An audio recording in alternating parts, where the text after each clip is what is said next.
Go. Sit, baby. Come on, man. Got the hand in. Hands in means all for one, one for all. Man, this is it. Let's go out and give our best. What time is it? Game time!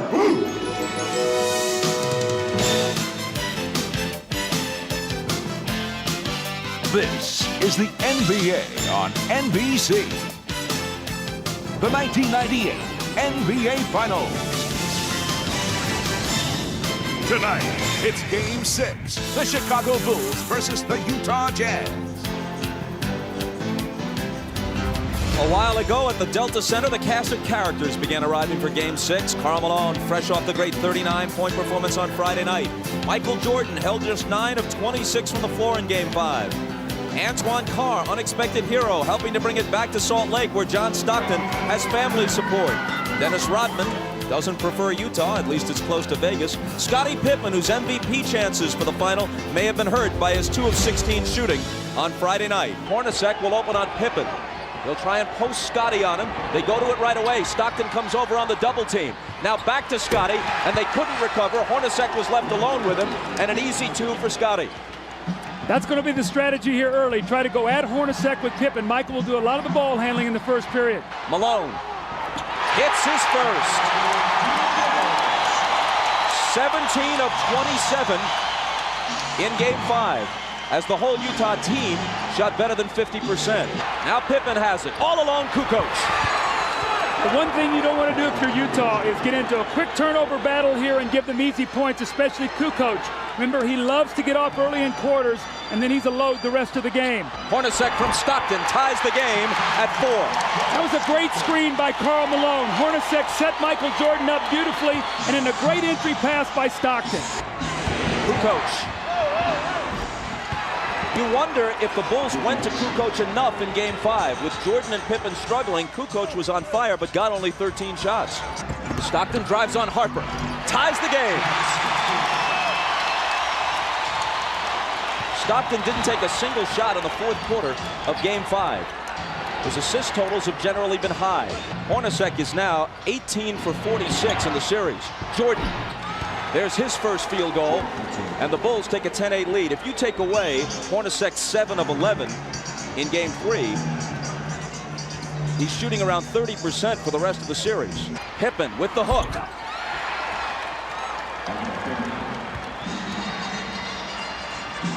Chicago by 4. Jordan for 3. Got it. Jordan with 5. And Chicago with a 7-point lead. Kukoc underneath to an unguarded Harper, and the Bulls have scored 9 unanswered points. Timeout, Utah. The Bulls lead by 9, but here's the bad news for them. Moments ago, Scottie Pippen, accompanied by trainer Chip Schaefer, leaves the bench and heads for the locker room. With more, here's Ahmad. All right, Bob, I just spoke with Chip, and he told me that Scottie asked out of the game, and he wants to go back in the locker room and try to stretch his back out and try to get it more loose before he tries to come back in. I'll keep an eye on it, and I'll keep you posted. Ostertag and Foster have given them nothing in this series. Good pass from Malone inside to Hornacek, who converts it. That's why their lack of scoring at center is why they were interested in Ronnie Cycli and tried to get him from Orlando in a trade that eventually was voided. Carr against Kukoc. Jumper over him is good. So they've got to go to that matchup. There's no way Tony Kukoc can play him. He's too powerful down there. Burrell skies for the rebound. Loose to the side, and eventually it's Utah who has it. Here's Hornacek. A pull-up 3. Isley, who's quicker than Kerr, is guarded by Steve as he comes out of the backcourt. It's Malone. And it's Utah with the lead. Only moments ago, they trailed by 9. Carr came in, Isley giving him good minutes. That's been the difference. Wennington a good look. Wennington will hit the open jumper. Offensive rebounds was such a key here. When the Bulls won Game 2, they did not shoot well, but they got 18 offensive rebounds. Isley bounces to Malone. Tough shot, but he cans it.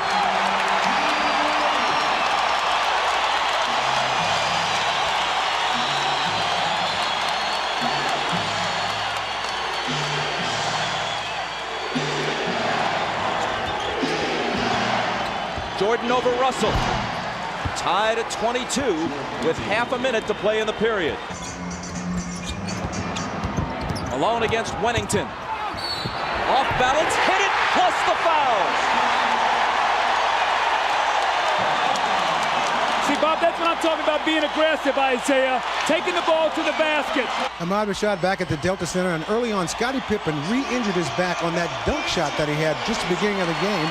He has been in the locker room for the past 5 or 6 minutes trying to stretch that back out. He has both doctors in there. They're just trying to see what they can do to get him ready to play.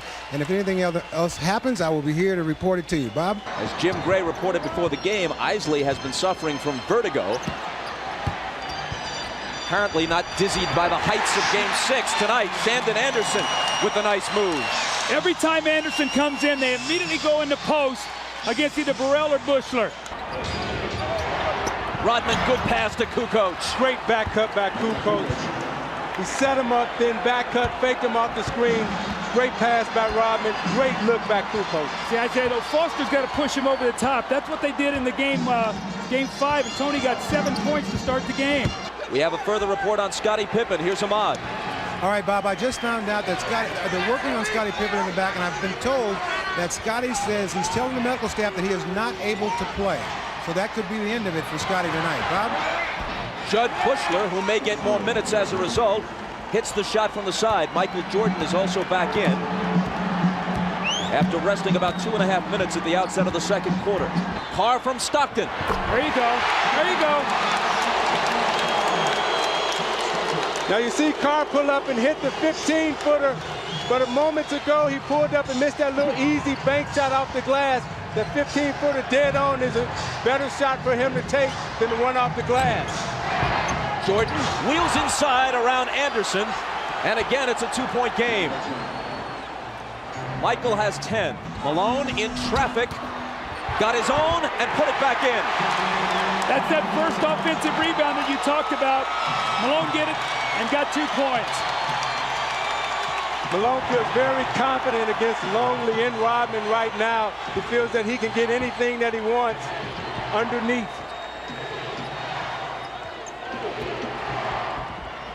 Jordan, daylight for 3. 13 for Michael. Utah by 1. If Pippen can't go the rest of this game, and if there is a Game 7, inside it goes to Carr, and he hits the layup. How much more of the load can Jordan possibly carry? He played 45 minutes on Friday night. Here is Tony. To follow up on your point, Bob, this would be a very wearing game for Jordan. To try to tire him down and wear him out. It'll be interesting to see if he'll have enough at the end of the game because of the minutes he's going to have to play. Michael springs free and takes the lob from Kukoc. Great roll off for Russell. Faked up and spent off him. Kukoc put it right there for the easy lay-in for Jordan. Now has it back in a crowd and misses. Anderson flies in, can't hit the tip. Malone another try, and there it is for Utah. You see, Rodman didn't even try to contest that shot underneath. Don't want to get in foul trouble, so Malone's going to have his way down there. Just have to be careful and take his time and not draw offensive foul. Malone in the lane, up and under against Rodman. He's getting such deep position right now in Rodman. The Utah Jazz are executing their offense to perfection. 18 for the mailman. Jordan for 3. And there's his answer. I think that's his third 3 of the game, Bob. And going into this game, Kukoc and Pippen were a combined 4 for 23 from 3 at the Delta Center in the first 2 games. Malone tries to answer and can, and he has 20. A Jordan-Malone duel shaping up in Game 6.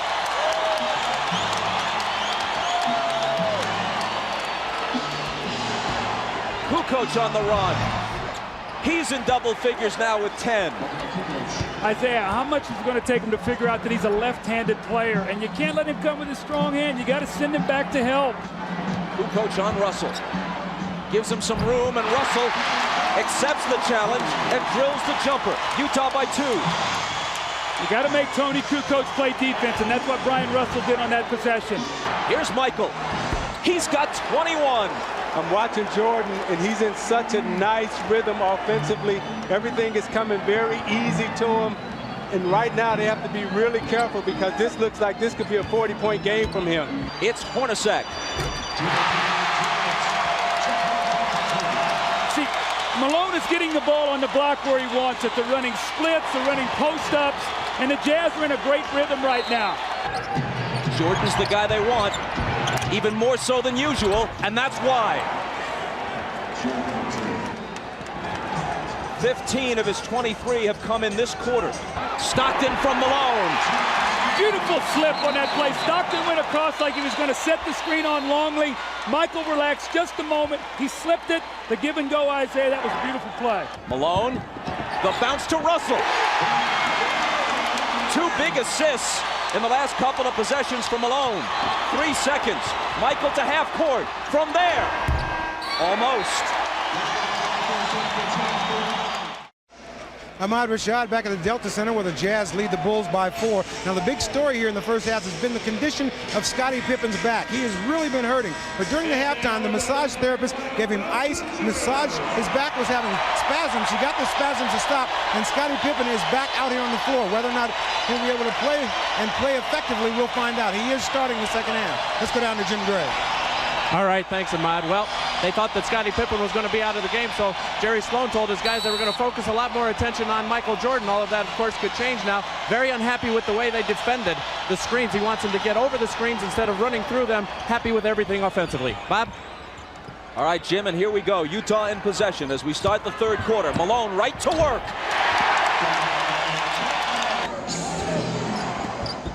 Longley out to Scottie with 5 seconds to shoot.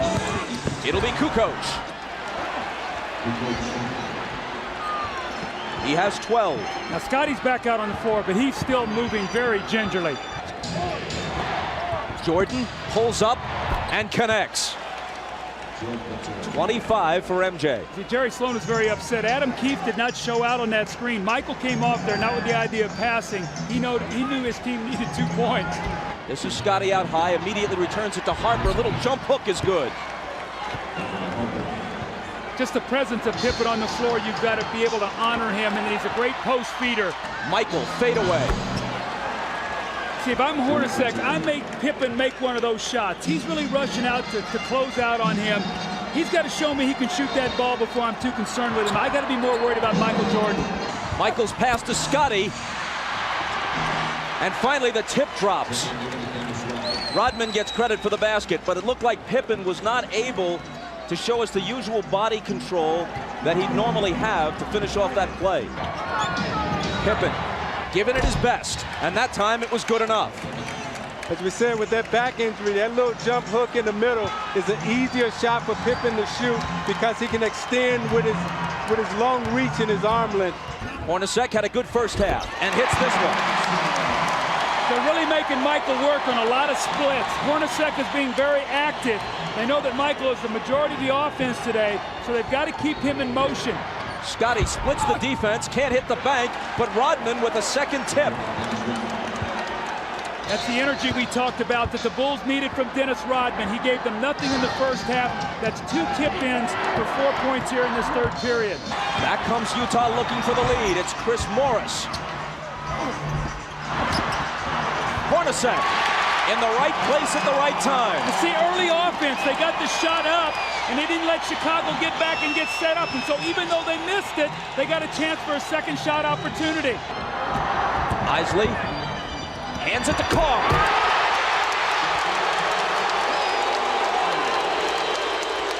Isley much more effective here on his home floor than he was in Chicago. Gets the assist there. Herron Isley around Keefe's screen. Now he gets it back and hits just before the buzzer. But Jordan is the one individual that I've seen in this game since I played that can carry his team in the fourth quarter even when he's fatigued. He's already played more games and more minutes than at any time in his career. Isley, big hoop for Utah. Tell me confidence isn't an unbelievable thing. This is the same kid we watched in Game 5 who didn't even want to dribble the basketball. Today he's making some big plays for his team. Jordan against Anderson. He's still Michael Jordan. whatever he has lost through fatigue, through age, through whatever, has only brought him somewhat back to the field. He still leads the field. Rodman drills a 20-footer and gives it that go-figure gesture. Now remember, in game 2 in here, he hit that same shot to tie the game. This one brings him to within 1. Malone hands it back to Morris, who converts on the reverse. Ahmad Rashad back at the Delta Center. Now the strategy on Scottie Pippen, they had him in the back. They were putting ice on his back and electrical stimulation for pain relief, and they were trying to bide their time up until the 10-minute mark to bring him back out and see if he could play the last 10 minutes of the game. As you can see, he's back. He's on the floor. We just have to see how it goes. Bob? Kukoc to tie it. There was a great screen by Steve Kerr to open up Tony Kukoc, sacrificed his body, took on the bigger Malone, so Kukoc can nail the 3. To a cutting Anderson who was bumped. The basket may count. It does.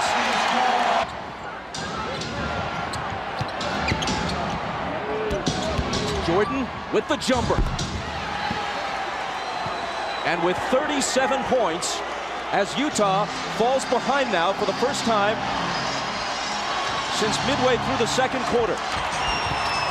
Stockton has a little daylight, and Utah has a 3-point lead. Transition basketball again. The little screen by Malone, and he hits the open jump shot. Pippen in the lane. Connects on the turnaround, playing through clenched teeth. 5 seconds to shoot. It's Hornacek. Malone. They'll bring it back out. The jumper by Karl. Utah back in front. Great patience. Offensive rebound, kick it out, and Hornacek got it right back to him. 3 seconds to shoot. Harper's not the guy they want to have do it, but he has to. And he beats the shot clock and cans a huge shot. Doug, I think Utah is letting Scottie Pippen rest. I would go at him right now. He's trying to guard Antoine Carr, and Antoine Carr has a big advantage over him inside. Malone, lots of room. Got it. That's their pet play. Malone goes over like he's going to the post and screens for Stockton, and he rolls out and hits the huge jump shot. Jordan spinning. Double team. Has to get rid of it. Gets it right back from Pippen. Double pump, knocked away by Carr, and a foul. You got to take the ball out of Jordan's hands right now and make Harper or Pippen beat you from the perimeter. Jordan's 9 of 12 now at the stripe. Now you look at the job that Russell is doing against Jordan. He's keeping him out on the perimeter, not allowing him to come into the post. He hits them both, making it a 2-point game. Stockton for 3! That would have been a dagger in Chicago's heart. Instead, they can tie it or take the lead with a 3 of their own. Jordan. And a blocking foul. Stockton is down on the floor. Jordan's going to come to the line at Stockton's 4th. Jordan ties it. Maybe the 20-second timeout was, as much as anything, just to give him a breather to gather himself for the crucial free throws.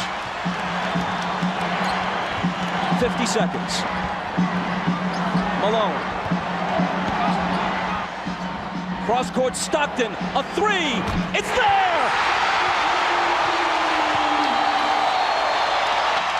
Now this is what Karl Malone has to do. He has to find the open man, and Harper runs at him. And normally, it's Stockton and Malone. This time it was Malone to Stockton. Pippen into Jordan. Michael working on Russell. Brings them to within 1. They scored within 4 seconds there. That's how quickly that changes now. Now it puts the pressure on the Jazz to score once again. Jordan with 43. Malone is doubled. They swat at it and steal it. Here comes Chicago. 17 seconds. 17 seconds from Game 7 or from championship number 6. Jordan open. Chicago with the lead. Timeout, Utah. 5.2 seconds left. Michael Jordan running on fumes with 45 points. This was really the play that hurt Isaiah because they scored so quickly. Michael got in there and scored within 4 seconds. And what happened was Michael doubled back. You're going to see he's in the play. Look where Hornacek is setting the screen. Michael never clears, so Malone doesn't see him. He comes from the blind side and strips him. So 3 crucial plays here by Michael Jordan now as he gets Brian Russell with a quick crossover. Look at Brian Russell slips, and Michael pulls up and buries the shot to give him a 1-point lead. That may have been, who knows what will unfold in the next several months, but that may have been the last shot Michael Jordan will ever take in the NBA. Watch Jordan's left hand here as he gives Russell the push. The referee can't see that. Jordan frees himself up for a clean look. The greatest thing about Jordan is he has all the tricks. That's why it's so difficult to guard him. If that's the last image of Michael Jordan, how magnificent is it? Stockton, Harper's on him, behind the screen. Harper got a piece of it. It comes off. The Chicago Bulls have won their 6th NBA championship, and it's their 2nd three-peat.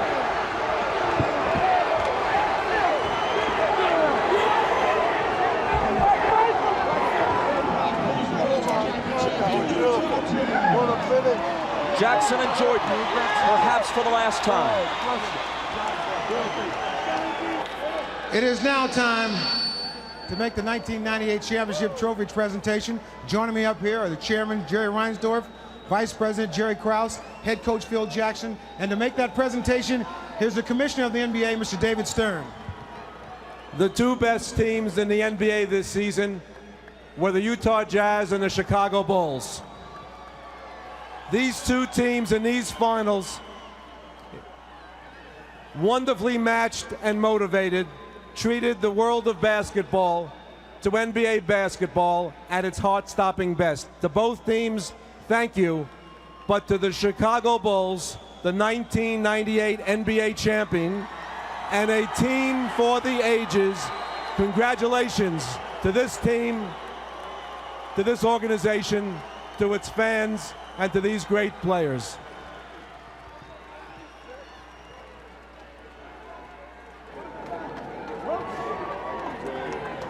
All right, Mr. Reinsdorf.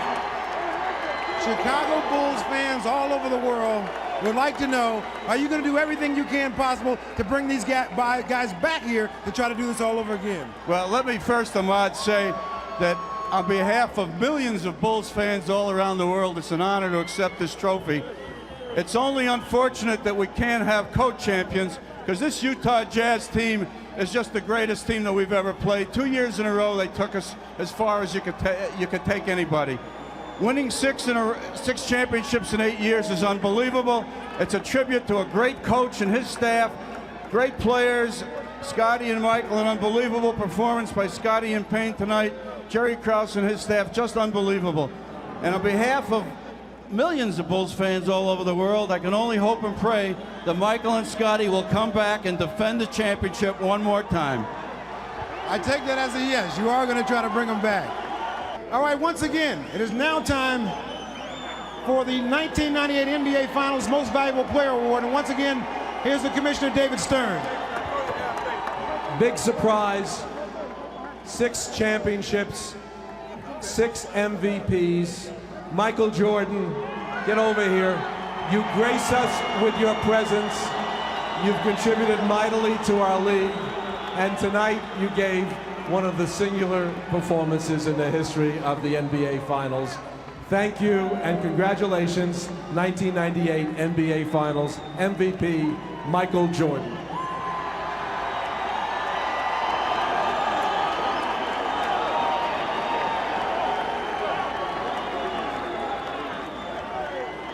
Michael, you have won this award before, but somehow I have the feeling that this one is more special than all of them.